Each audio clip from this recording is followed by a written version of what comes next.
بسم اللہ الرحمن الرحیم سبحانک لا علم لنا الا ما علمتنا انک انت العلیم الحکیم نستغفر اللہ ربی من کل ذنب ونتوب الیہ اللہم علمنا ما ينفعنا وانفعنا بما علمتنا وزدنا علما اللہم آمین۔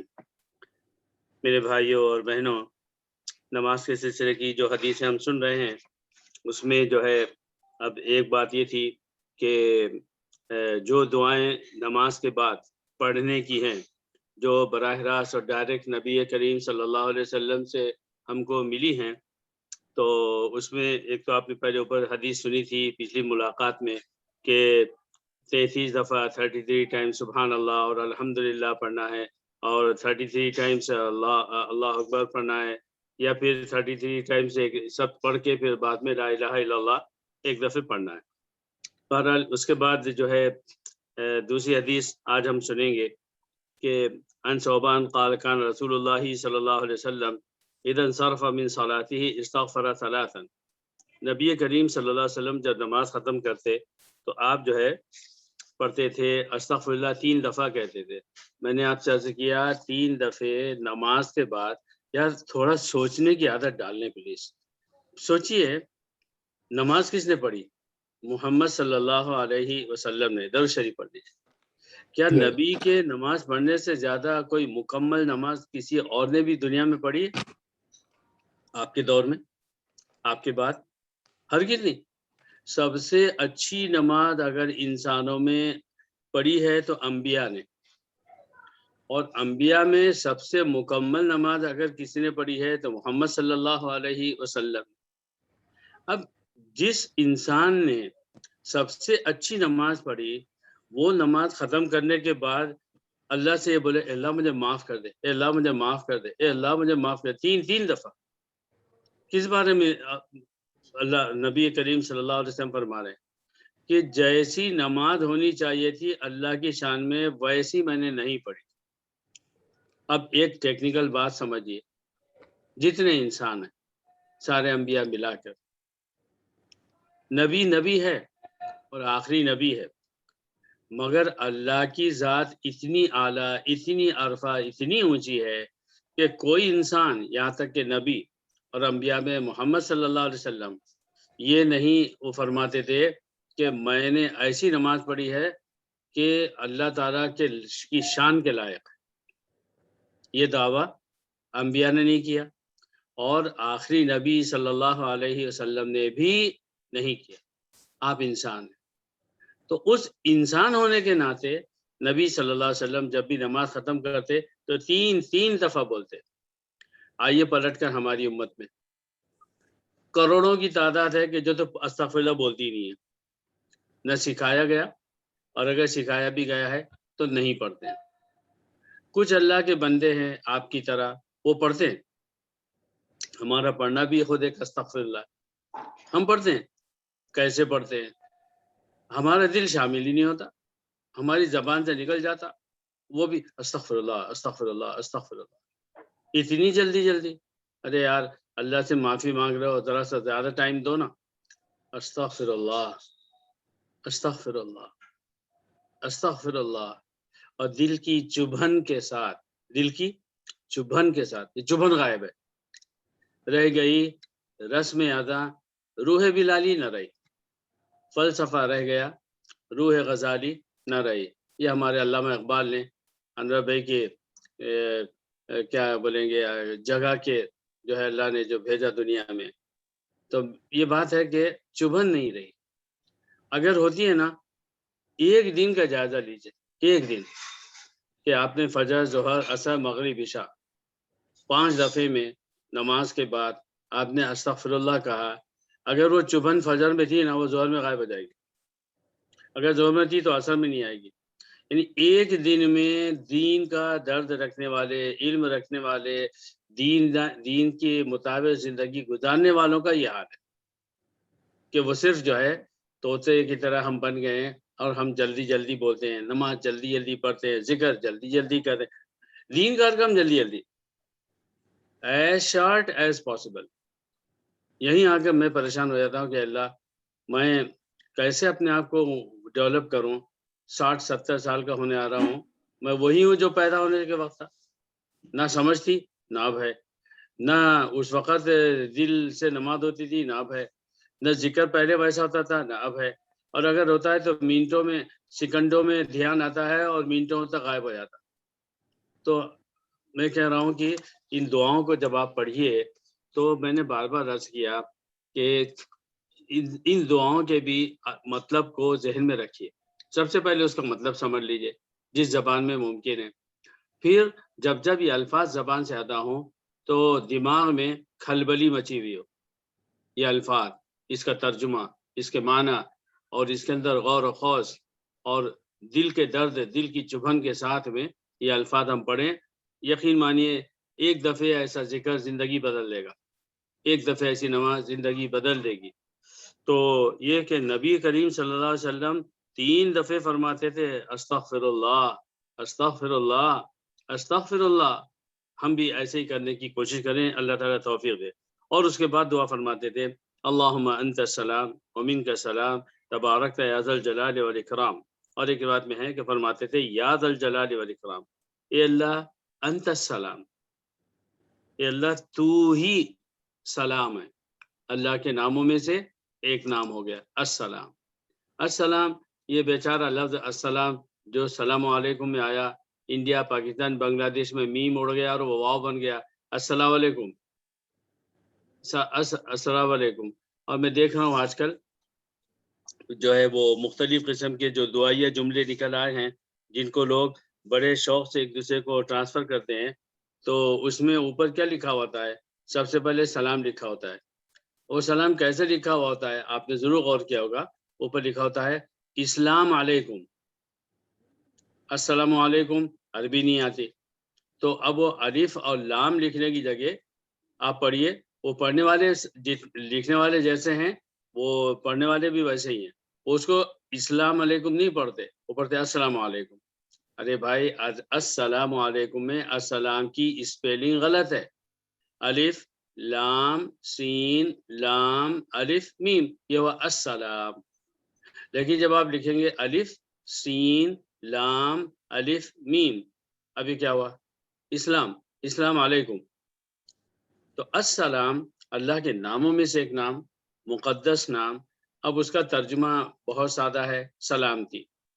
اللہ تعالیٰ سلامتی دینے والا ہے، سیفٹی دینے والا ہے، حفاظت دینے والا ہے، پروٹیکشن کرنے والا ہے. یہ سب ترجمہ انہی معنی میں نبی کریم صلی اللہ علیہ وسلم فرماتے تھے دعاؤں میں اللہم انت السلام. اس میں کتنا زور ہے، اے اللہ تو ہی سلامتی دینے والا ہے. جب آپ عربی میں کہو گے اللہم انت السلام، اس کا ترجمہ یہ نہیں ہوگا کہ اللہ تو سلامتی دینے والا ہے، یہ ترجمہ نہیں ہوگا، یہ غلط ترجمہ. صحیح ترجمہ کیا ہوگا؟ اللہ تو ہی. اب کتنا زور آ گیا.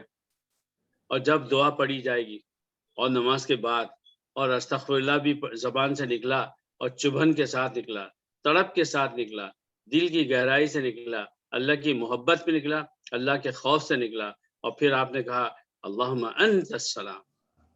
وہ دعا جو طوطے کی طرح ہماری زبان سے ٹک ٹک ٹک نکل جاتی ہے، اللہم انت السلام، اللہ تو ہی سلام، تجھی سے سلامتی ملے گی. ومنک السلام، اور تیری پاس ہی سلامتی ہے. من کا السلام، تیری طرف سے ہی سلامتی ہے، پروٹیکشن ہے، حفاظت ہے. تبارک یا ذا الجلال والاکرام، اے عظمت والے اور دوسروں کا اکرام اور مہربانی کرنے والے، تبارک تھا، تیری ذات ہی بابرکت، تیری ذات ہی بابرکت ہے، اے عظمت والے اور اکرام والے اللہ. اور ایک روایت میں ہے کہ تبارک کے بعد جو ہے ذل جلال جو ہے نا، اس سے پہلے یا ہے. تو دونوں روایتیں ہیں. اب جو دونوں روایتیں ہیں تو ہمیں کیا کرنا چاہیے؟ کبھی اس روایت سے پڑھنا چاہیے، کبھی اس روایت سے پڑھنا چاہیے. دونوں حدیثوں پر عمل ہو گیا، تبارکتا ذل جلال والاکرام. اور کبھی بولیے تبارکتا یا ذل جلال والاکرام. تو میرے بھائیوں، اس طرح سے آپ صلی اللہ علیہ وسلم دعا پڑھتے تھے. حضرت مغیرہ بن شعبہ کی روایت ہے، اور اوپر کی حدیث صحیح مسلم میں تھی، اور یہ ابھی جو حدیث سننے جا رہے ہیں حضرت مغیرہ سے، وہ جو ہے بخاری میں ہے. ان نبی صلی اللہ علیہ وسلم کان یقول فی دبر کل صلاۃ مکتوبہ، آپ صلی اللہ علیہ وسلم ہر فرض نماز کے بعد فرمایا کرتے تھے لا الہ الا اللہ وحدہ لا شریک لہ لہ الملک ولہ الحمد وہو علی کل شیء قدیر۔ اللہ کے سوا کوئی خدا، کوئی معبود نہیں ہے، اس کا کوئی شریک نہیں ہے، کوئی پارٹنر نہیں ہے۔ لہ الملک، بادشاہت صرف اسی کی ہے، وَلَهُ الحمد، اور تعریف صرف اسی کی صحیح ہے، وَهُوَ عَلَى كُلِّ شَيْءٍ قدیر، اور وہ ہر چیز پر قادر ہے۔ اللہم لا مانع لما اعطیت، اے اللہ جس کو تو دے دے اسے کوئی منع نہیں کر سکتا، ولا معطی لما منعت، اور جس کو تو نہ دے، تو منع کر دے، اسے کوئی نہیں دے سکتا، ولا ينفع ذا الجد منک الجد، اور کوئی طاقت والا اپنی طاقت کے بلبوتے پر تیرے مقابلے میں کوئی مدد نہیں کر سکتا۔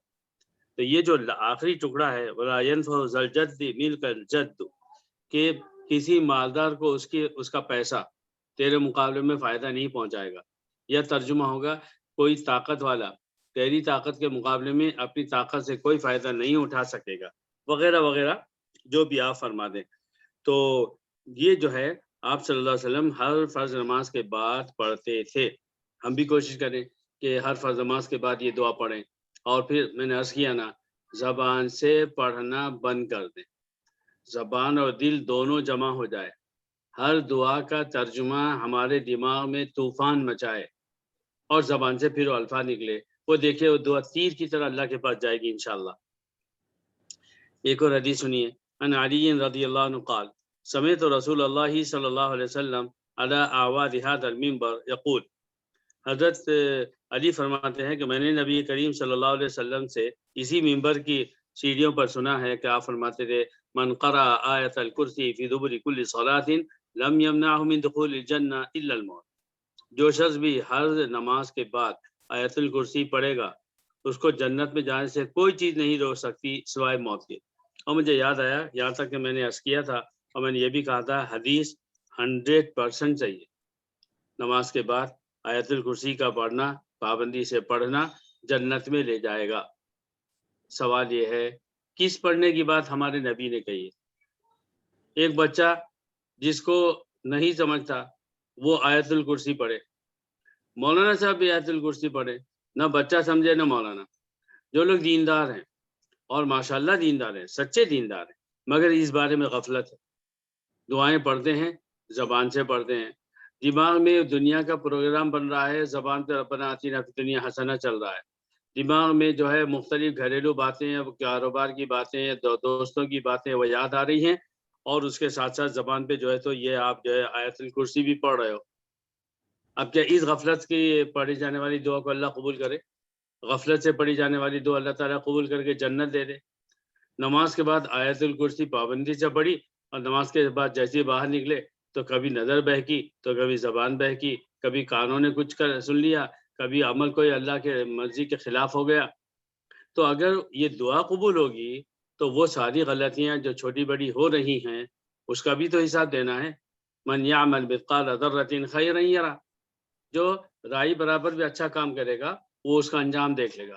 تو آگے اسی اللہ نے فرمایا ومن یعمل مثقال ذرۃ شرا یرہ، اور جو ہے ذرہ برابر بھی غلط کام کرے گا نا اس کا بھی انجام دیکھ لے گا، قرآن نے کہا۔ تو ان دعاؤں پر اگر کوئی مسلمان بھروسہ کر کے بیٹھ جائے اور باقی اسلام سے جو ہے غفلت برتے تو یہ کیا ہے؟ نہ سمجھیے، اور اپنے آپ کو ایسا عقلمند سمجھنا ہے کہ جس سے بڑا کوئی بیوقوف نہیں ہوگا۔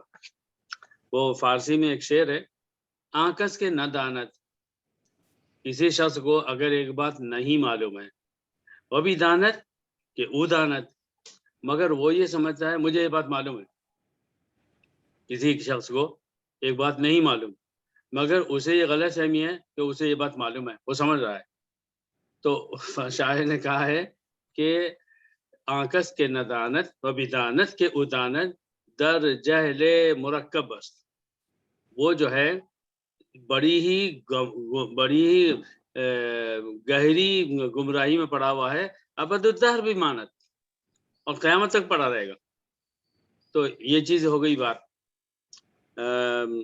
اللہ تعالیٰ ہمیں پڑھنے کی بھی توفیق دے اور دل کی گہرائی سے پڑھنے کی توفیق دے۔ نماز کے بعد دعا مانگنا.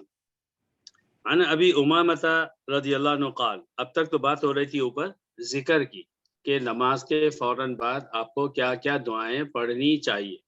اب بات ہے کہ نماز کے بعد دعا کیسے مانگیں. عن ابی امامۃ رضی اللہ عنہ قال. حضرت ابو امامہ فرماتے ہیں قیل لرسول اللہ صلی اللہ علیہ وسلم ای الدعاء اسمع. نبی صلی اللہ علیہ وسلم سے پوچھا گیا کون سی دعا سب سے زیادہ سنی جاتی ہے.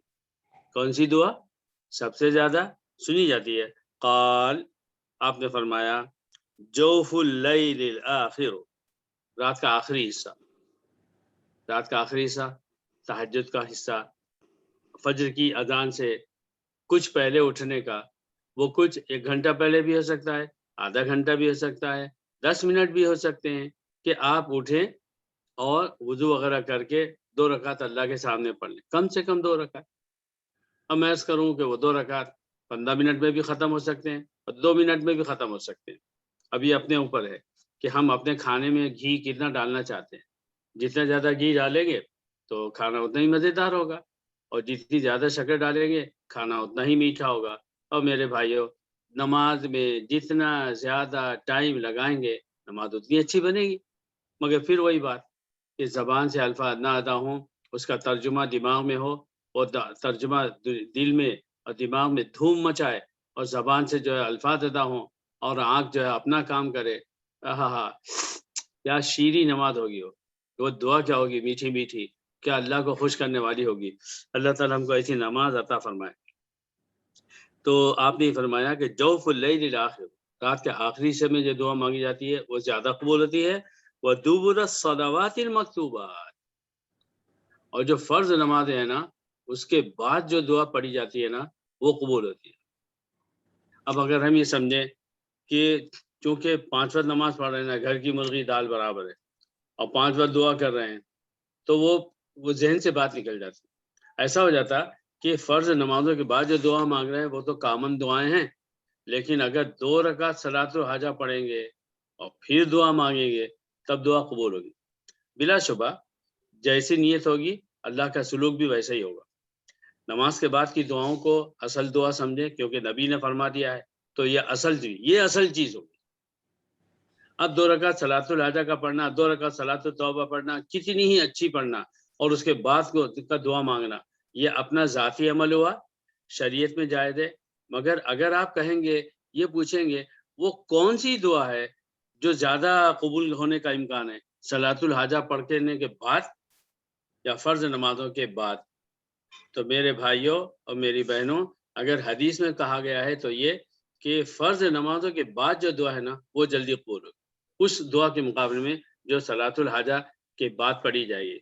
اور اللہ رب العزت کی شان غفاریت ہے, اللہ تعالیٰ دینے والا ہے. تو جتنا اخلاص ہوگا, اخلاص کا گھی جتنا زیادہ ہوگا نا وہ دعا اتنی زیادہ قبول ہوگی. ہمیں اس کی ضرورت ہے. عن انس بن مالک رضی اللہ عنہ عن نبی صلی اللہ علیہ وسلم قال الدعاء مخ العبادہ. ترمذی شریف کی حدیث ہے. حضرت انس بن مالک فرماتے ہیں کہ دعا جو ہے وہ عبادت کا بھیجا ہے, عبادت کا مغز ہے, عبادت کی بنیاد ہے. مگر علماء سے لے کے عام لوگوں تک دعا طوطے کی طرح پڑھنے والے الفاظ ہیں, اور جو عبادت ہے وہ بھی ویسے ہی ہے. البتہ عبادت اپنی جگہ پر ہے, اور دعا جو ہے جس کو اللہ کے نبی صلی اللہ علیہ وسلم نے فرمایا کہ اس کا بیس ہے, اس کی بیس ہے اور اس کا وہ اصل چیز ہے, تو وہ دعا جو ہے وہ کیسی ہو گئی ہے, ایسی ہو گئی کہ زبان سے ٹپ ٹپ ٹپ ٹپ جلدی پڑھ لیے. اے اللہ ہم تو جلدی پڑھیں گے, ہم کو دنیا کے کام زیادہ ہے, ہم کو مسجد سے جلدی بھاگنے کا جی چاہ رہا. اب ہم دعا بنا ظلمنا انفسنا ہر نماز کے بعد ایک دفعہ آئے گا خیال, کسی دن خیال آ جائے گا نا تو آپ شیطان کو ہرا دو گے اور بہت دل لگا کر دعا کرو گے. مگر 5 دفعے دی جائزہ لو. میں یہ باتیں کہہ رہا ہوں, نعوذ باللہ, اللہ جانتا کہ میں یہ الفاظ بول رہا ہوں نا تو مجھے یہ یقین ہے کہ میرے بھائی میری بہنیں جو یہ میری زبان سے باتیں سن رہے ہیں نا, ان کی نمازیں مجھ سے اچھی ہیں, ان کی دعائیں مجھ سے اچھی ہیں. مگر میں بس اللہ تعالیٰ مجھے یہ کہلوا رہا ہے کہ تو بول تاکہ تو عمل کر لے۔ تو اس کے بعد میں پھر جب میں دعا کرنے کے لیے بیٹھتا ہوں تو خود شرماتا ہوں کہ اللہ میں نے لوگوں سے تو بڑی بڑی بات کہی اور یہاں شیطان نے مجھے ہرا دیا، اور میں دعاؤں سے کہہ رہا ہوں نماز ایسی پڑھو، میری نماز ایسی آؤندھی ہو رہی ہے، میری دعا ایسی آؤندھی ہو رہی ہے۔ تو میرے بھائیو نصیحت کرنا ہے، الدین النصیحہ، نبی صلی اللہ علیہ وسلم نے فرمایا دین نام ہے خیر خواہی کا، نصیحت کے کرنے کا۔ عربی میں نصیحت کا مطلب ہوتا ہے کسی کا بھلا چاہنا۔ نصیحت کو بھی نصیحت اس لیے کہتے ہیں کہ آپ اس میں کسی کا بھلا چاہتے ہیں۔ تو بہرحال میرے بھائیوں میری بہنوں یہ بات ہے کہ دعا جو ہے وہ عبادت کا مغز ہے، عبادت کی بنیاد ہے۔ تو ہم جب جو ہے عبادت کریں اور پھر اس کے ساتھ میں اس کی دعا بھی ویسی ہو، نماز کے اندر کی بھی، نماز کے باہر کی بھی، اور جب بھی زبان سے نکلے تو وہ اسی احساس کے ساتھ نکلے۔ میں ایک بات کہتا ہوں آپ سے، کھانا کھاتے ہیں، دعاؤں کو لیجیے، ہم دعاؤں پہ بات کر رہے ہیں۔ کھانا کھانے سے پہلے کیا کرنا چاہیے؟ یعنی کہ بسم اللہ پڑھنا چاہیے، بالکل ٹھیک ہے۔ کیسے پڑھنا چاہیے؟ پھر وہی سوال ہے، روٹین ہی پڑھنا چاہیے۔ کھانا کھانے پر نظر ہے، چاہے بریانی ہو یا دال ہو، اور اپنی بھوک کا احساس ہے، وہ اس کے اندر ہمارا دل لگا ہوا ہے، اور ہم نے بسم اللہ بھی پڑھا، بسم اللہ علی برکت اللہ، اور بسم اللہ الرحمن الرحیم، آپ نے جو بھی پڑھا، مگر اس بسم اللہ کے پڑھنے میں جان نہیں ہے، وہ شعور کے ساتھ نہیں ہے، سوچ کے ساتھ نہیں ہے کھانے سے پہلے بسم اللہ کا پڑھنا۔ اگر میں کھانے سے پہلے بسم اللہ پڑھوں اور اس سے پہلے میری نظر گئی کھانے پر، میرے دماغ نے یہ سوچا کہ یہ جو چیز ہے نا میں اللہ کا نام لے کر کھاؤں گا، تو یہ کھانا مجھے صحت مند بنائے گا، اور اس سے مجھے میرے جسم کو فائدہ بھی ہوگا، اور پھر اس کے ساتھ ساتھ اس کھانے کے بعد جو طاقت آئے گی میں اللہ کے دین کی خدمت کروں گا۔ تو یہ بسم اللہ جاندار ہو گیا۔ اور بے جان بسم اللہ جس کو ہم بھول بھی جاتے ہیں، اور بھول گئے تو اس کے بعد ہم نے کہا حدیث میں آیا پڑھو بسم اللہ اولی و آخری، ٹھیک ہے آپ نے کہا بسم اللہ اولی و آخری، یہ بسم اللہ اولی و آخری کیا ہے؟ یہ دراصل وہ چیز ہے جس کو ہم کہتے ہیں ارے یار سوری سوری سوری۔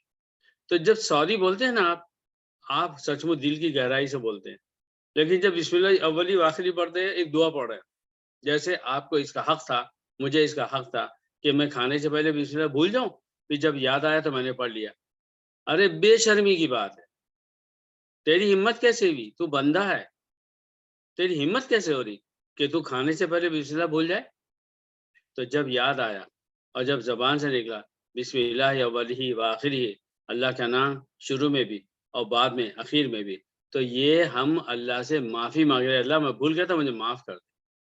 تو وہ اگر اس سوچ اس فکر کے ساتھ اور اس گہرائی کے ساتھ جب بندہ بولے گا بسم اللہ اولی و آخری، اور اسے احساس ہوگا کہ اس نے ایک جرم کیا ہے، جس جرم کے بدلے میں وہ یہ بول رہا ہے، تو اللہ تعالیٰ کی رحمت کیسے نازل ہوگی؟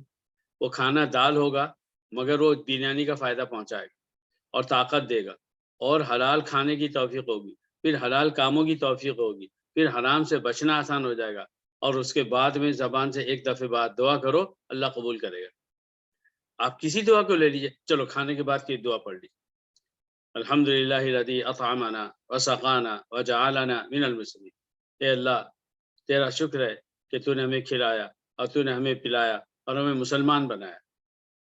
کھانے کے بعد دعا پڑھ لی، طوطا بھی پڑھتا ہے، ہم بھی سب طوطے ہیں، ہم نے پڑھ لی، نعمت کا احساس ہوا۔ اور بعض جگہوں پر یہ حدیث میں اس طرح کی دعا کے بعد عربی کے الفاظ بھی ہیں کہ کتنے لوگ ہیں کہ جن کو نہ کھانے کو ملا ہے نہ پینے کو ملا ہے، یہ اس کا اضافہ ہے۔ تو جب یہ احساس ہوگا نا میرے بھائیوں، احساس بڑھا دیں ہم اور آپ، اور معنی و مطلب کو سمجھ کر اپنی دعاؤں کو اپنی نمازوں کو جاندہ بنا دیں، تب مزہ ہے۔ دعا میں ہاتھ اٹھانا یہ بھی ایک جھگڑا ہے، دعا میں ہاتھ اٹھانا چاہیے یا نہیں؟ ہمارے مختلف عرب علماء کا خیال ہے کہ دعا میں ہاتھ نہیں اٹھانا چاہیے، وہ یہ بھی کہتے ہیں کہ سنت نہیں ہے، پتہ نہیں کیسے کہتے ہیں، حدیثوں میں اس کا ذکر آیا ہے۔ اب دیکھیے، عن انس رضی اللہ عنہ قال قال رسول اللہ صلی اللہ علیہ وسلم، حضرت انس کہتے ہیں کہ نبی کریم صلی اللہ علیہ وسلم نے یہ فرمایا، یا ایھا الناس، اے لوگو، ان ربکم حی، کریم، تمہارا رب جو ہے زندہ ہے اور انتہائی کرم والا ہے. یستحیی ان یمدہ احدکم یدیہ الیہ، اللہ کو اس بات سے شرم آتی ہے کہ تم میں سے کوئی اپنے ہاتھ اٹھائے. فیردہما خائبتین، تو ان ہاتھوں کو وہ جو ہے اللہ تعالیٰ واپس کر دے، یعنی کچھ نہ دے. اللہ کو اس سے شرم آتی ہے. اس حدیث میں جو مسند ابو یعلا حدیث کی مشہور کتاب ہے اس میں آئی ہے. تو وہ یہ ہے کہ دونوں ہاتھ جو ہے وہ خالی اللہ تعالیٰ لوٹا دے. اللہ کو اس سے شرم آتی، مگر بندے کو اس سے شرم نہیں آتی کہ وہ اللہ سے مانگ بھی رہا ہے اور بغیر سوچے سمجھے مانگ رہا ہے، اور اللہ کو معلوم ہے کہ یہ سوچے سمجھے مانگ رہا ہے یا بغیر سوچے سمجھے مانگ رہا ہے. اس کے باوجود بھی اللہ کو شرم آتی ہے. اللہ تعالیٰ ہم کو بھی شرم دے دے کہ ہمارا دماغ کہیں اور ہمارے الفاظ کہیں ہوں. اللہ کرے کہ دل و دماغ اور زبان سب مل کے دعا کریں تو ہمیں اللہ تعالیٰ ایسی دعا دے دے. اسی مضمون کی روایت جو ہے حضرت سلمان فارسی سے بھی مروی ہے، اور وہ حدیث جو ہے سنن ابن ماجہ میں آئی ہے. اور سنن ابن ماجہ میں انہوں نے چیپٹر کا ٹائٹل ہی رکھا ہے باب رفع الیدین فی الدعاء، دعا میں ہاتھ اٹھانا. اور ترمذی شریف میں بھی ایسے ہی آیا ہے. اور حدیث کی ایک بہت مشہور کتاب بھی ہے صحیح ابن حبان، اس میں بھی یہ بات آئی ہے. ایک حدیث ہے اور عن انس رضی اللہ عنہ قال، حضرت انس فرماتے ہیں رأیت رسول اللہ صلی اللہ علیہ وسلم یرفع یدیہ فی الدعاء حتی یرا بیاض ابطیہ. کہتے ہیں کہ میں نے نبی صلی اللہ علیہ وسلم کو دیکھا ہے کہ آپ دعا میں ہاتھ اٹھا رہے تھے، یہاں تک کہ دعا میں ہاتھ اٹھانے کی وجہ سے بغل کی سفیدی بھی نظر آ جایا کرتی تھی. یہ جو حدیث ہے یہ ایک کتاب لکھی گئی ہے، اس کتاب کا نام ہی ہے الجمع بین الصحیحین. دونوں صحیح کتابوں کے درمیان جو حدیثیں دونوں میں کتابوں میں آئی ہیں اس کو اکٹھا کیا گیا ہے، اس کا نام ہی ایسا رکھا گیا ہے. صحیح بخاری اور صحیح مسلم میں جو حدیث دونوں کتابوں میں موجود ہے اس کو اکٹھا کیا گیا. اس کتاب میں کا نام ہی رکھا گیا الجمع بین الصحیحین. تو اس کا حوالہ ہمارے موجودہ علماء بھی بہت دیتے ہیں، تو اس میں یہ حدیث آئی ہے. ایک اور حدیث سنیے عن عمر بن الخطاب رضی اللہ عنہ قال کان رسول اللہ صلی اللہ علیہ وسلم اذا رفع یدیہ فی الدعاء لم یحطہما حتی یمسح بہما وجہہ. حضرت عمر بن خطاب رضی اللہ عنہ فرماتے ہیں کہ جب نبی صلی اللہ علیہ وسلم دعا میں ہاتھ اٹھاتے تھے تو اس کو نیچے نہیں رکھتے تھے جب تک اپنے چہرے پر دونوں ہاتھ نہیں پھیر لیتے. یہ حدیث جو ہے ترمذی شریف میں آئی ہے، تو اس میں بھی انہوں نے اس کا جو ٹائٹل کا نام رکھا ہے باب ما جاء فی رفع الایدی عند الدعاء. دعا کے وقت جو ہے ہاتھ اٹھانے کے بارے میں کیا آیا ہے تو اس کا یہ بیان.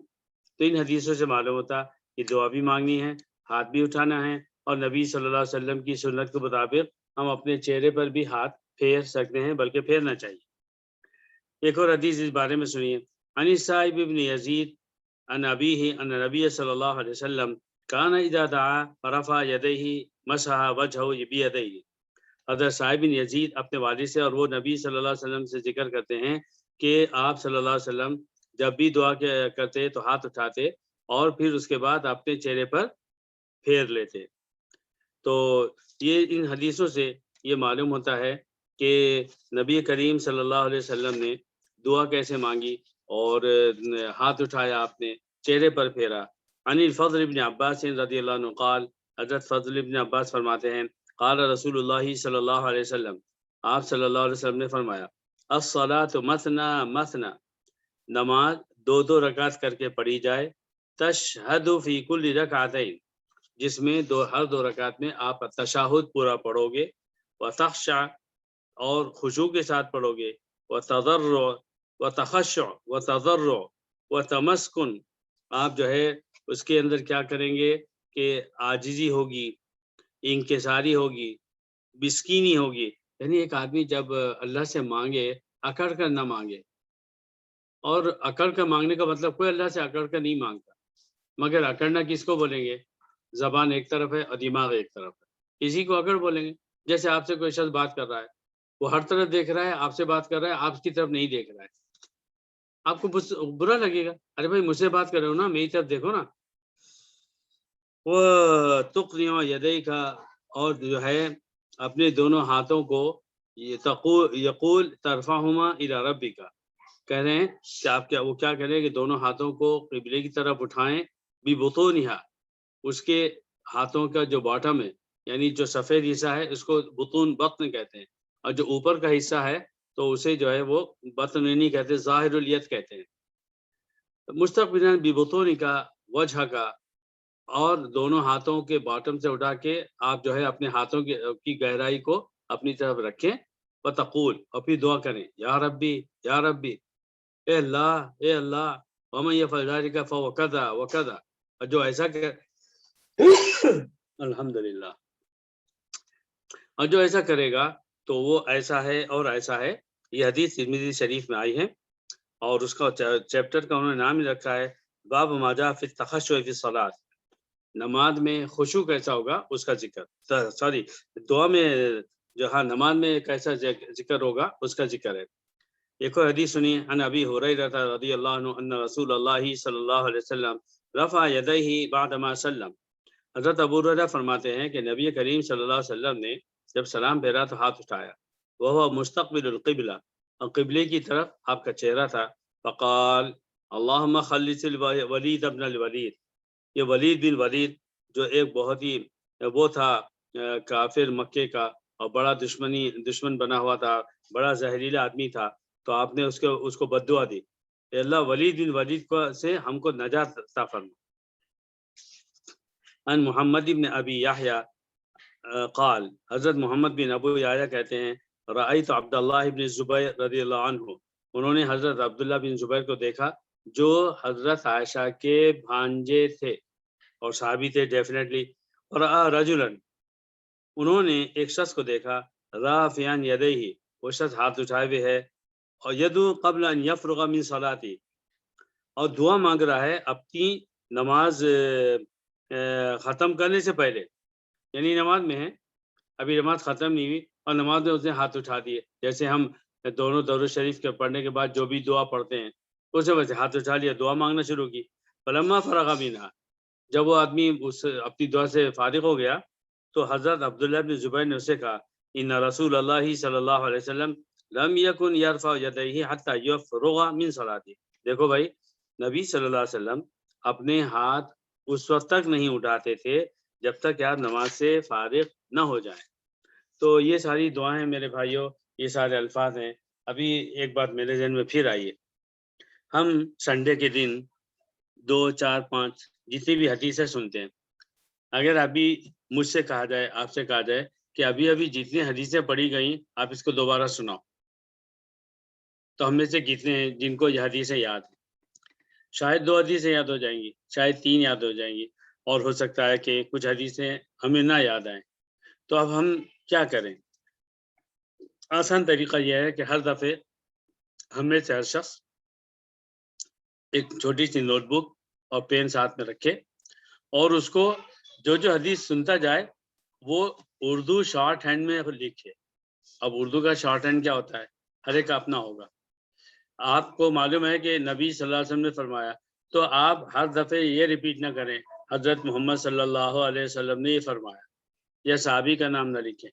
دعا کی جو مین چیز آپ کو سننے کو مل رہی ہے اس کو آپ نے اس طرح سے لکھا کہ آپ پڑھو گے، آپ لکھو گے اور آپ بھی سمجھو گے۔ وہ اردو میں کہ لکھے عیسیٰ اور پڑھے موسیٰ، یعنی کسی کا لکھا ہوا دوسرے کو پڑھنا مشکل ہوتا ہے، تو آپ اس کو اس انداز سے لکھیں کہ جب آپ خود پڑھیں تو آپ خود سمجھ جائیں، تو اور بعد میں ان حدیثوں کو یاد کریں۔ میرے بھائیوں، حافظ بننا ہر ایک پر فرض نہیں ہے، جو بن گیا وہ بن گیا، نہیں بنے گا اللہ تعالیٰ قیامت میں کسی سے نہیں پوچھے گا تم نے قرآن حفظ کیوں نہیں کیا تھا۔ اور حدیثوں کا یاد کرنا بھی فرض نہیں ہے، اللہ تعالیٰ نہیں پوچھے گا تم نے ایک حدیث یاد نہیں کی تھی، مگر یہ مسلمان کی بدبختی ہے کہ اسے قرآن یاد نہ ہو، تھوڑا بہت جو بھی ہے، یہ بھی اس کی بد نصیبی ہے کہ اس نے حدیثوں کو جیسے اس کے الفاظ ہیں ویسے یاد نہیں کیا۔ تو اس کی ضرورت ہے کہ جو ہے وہ ان حدیثوں کو باقاعدہ پڑھا جائے اور اس کو یاد کرنے کی کوشش کی جائے۔ تو اس طرح سے انشاءاللہ جب ہم حدیث کسی کو سنائیں گے تو ہم پوری کوشش کریں کہ انہی الفاظ کے ساتھ میں بولیں کہ جن الفاظ سے نبی کریم صلی اللہ علیہ وسلم نے فرمایا ہے۔ آج کا درس اس پر ختم کرتے ہیں، اور جو ہے بطور یاد دہانی آنے والا جو ہے ٹیوزڈے ہے، ٹیوزڈے کو ہمارا درس ہے، تو یہ ٹیوزڈے کو درس نہیں ہوگا، بلکہ سورۃ الغاشیہ تو ہو چکی ہے، سورۃ الفجر لمبی سورہ ہے، اسی کو لے لیجئے۔ اس سورۃ الفجر کے بارے میں ہمیں اپنے ذاتی خیالات، ہماری ذاتی سوچ سے ہمیں کیا معلوم ہوا اس کو بتانا ہے۔ آپ تفسیروں سے مدد لیجئے، اب سے لے کے ٹیوزڈے کے درس شروع ہونے تک آپ تفسیر پڑھیے، اور مگر پڑھیے اور سوچیے، سوچیے اور پڑھیے، اور ایک آیت پڑھیے، اس کی تفسیر پڑھیے، 2 منٹ 3 منٹ چپ بیٹھ جائیے، آپ یقین کیجئے آپ کے دماغ میں کچھ نہیں آئے گا، اور آپ پریشان ہو جائیں گے کہ یار میں نے ترجمہ پڑھا والفجر، میں آپ کو ایک لفظ بولتا ہوں، والفجر ایک آیت ہے نا، مذاق نہیں ہے، یہ آیت ہے۔ اب آپ چپ چاپ بیٹھیے، اچھا والفجر اور فجر کی قسم، اب سوچیے، آپ 2 منٹ سوچیے، 10 منٹ سوچیے، جتنا جی چاہتا ہے، جتنا ٹائم ہے اجازت ہے، آپ پڑھیے پڑھیے پڑھیے اور سوچیے سوچیے سوچیے، کچھ دماغ میں نہیں آئے گا۔ اب کیا کرنا چاہیے؟ آپ نے 2 منٹ سوچا، میرے بھائیوں میری بہنوں بتاؤ ثواب کتنا ملا؟ بے حساب۔ اچھا اس کے بعد کیا ہوگا؟ دن بھر پریشان رہے آپ، یار میں نے پڑھا آیت والفجر مگر کچھ سمجھ میں نہیں آ رہا کیا مطلب، اس تفسیر میں دیکھا اور اس میں دیکھا اور اس میں دیکھا، اور جس عالم سے بھی آپ پوچھ سکتے ہو میرے بغیر، اس کو ان سے پوچھے کہ حضرت وہ قرآن میں جو آیا سورۃ الفجر میں والفجر، اس کا کیا مطلب ہے؟ یعنی آپ اپنے طور پر ہر وہ کام کر لیجئے جس سے الفجر والفجر کے سمجھنے میں مدد ملے، اور دعائیں بھی کیجئے کہ اللہ میں پڑھ رہا ہوں مگر میرے ذہن میں کوئی بات نہیں آ رہی۔ آپ دیکھیں گے کہ مسلسل غور کرنے سے اللہ تعالیٰ خوش ہو جائے۔ سب سے پہلی بات، میرے دماغ میں کچھ نہ آئے مگر میں نے اللہ تعالیٰ کو یہ دکھایا، اللہ میں نے تیری کتاب پر غور کیا، یہ فرض ادا ہو جائے۔ اور اس کے بعد اللہ تعالیٰ کوئی بات دل میں ڈال دے الحمدللہ، اگر نہیں ڈالا تو آپ کو کیا نقصان ہو رہا ہے اور میرا کیا نقصان ہو رہا ہے؟ جتنا ٹائم قرآن حدیث کو دوں گا اس کا اتنا ہی مجھے ثواب ملے گا۔ اللہ تعالیٰ ہمیں توفیق دے۔ اعظم بھائی دعا کر لیں۔ ماشاءاللہ، جزاک اللہ۔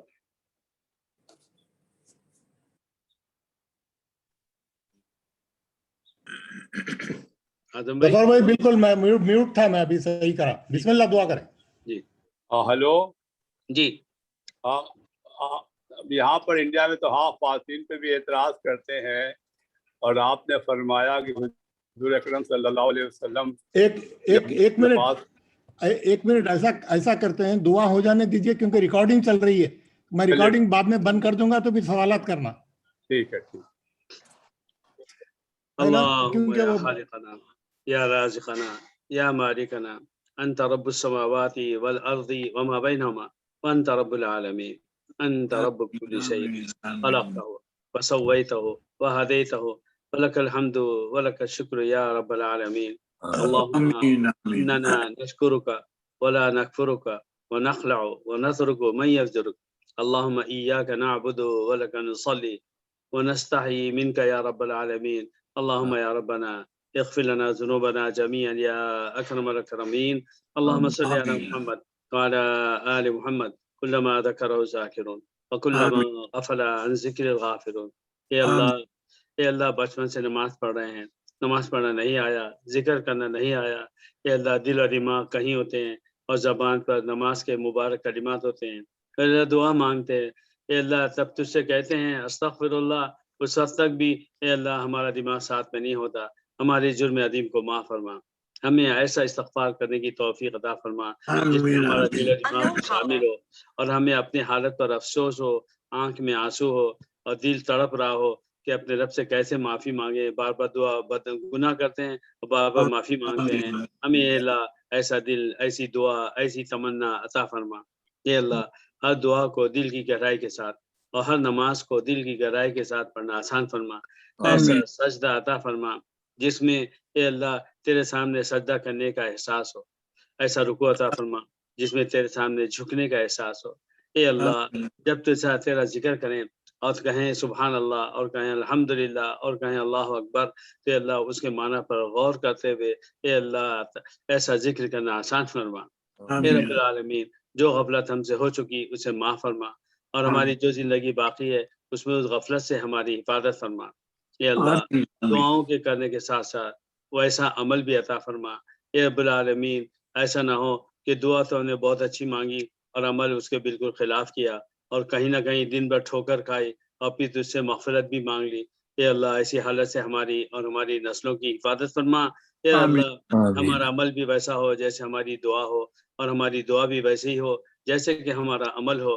اے اللہ ایسی دعا اور ایسا عمل عطا فرما ہم کو, ہمارے گھر والوں کو, ہمارے بیوی بچوں کو, ہمارے ماں باپ کو, ہمارے بھائی بہنوں کو, ہمارے مسلمان پڑوسیوں کو. اے رب العالمین ہمارے دوستوں کو اور اللہ دنیا کے ہر مسلمان کو ایسی دعا اور ایسی نماز عطا فرما. اے اللہ ہماری دعاؤں کو اور دنیا کے ہر مسلمان کی ہر جائے دعا کو اے اللہ اپنے فضل و کرم سے قبول فرما. وصلی اللہ تعالی علی خیر خلقی محمد وعلی آلہ صحبہ اجمعین برحمتک یا ارحم الراحمین. آمین جزاک اللہ خیر. یہ آفتاب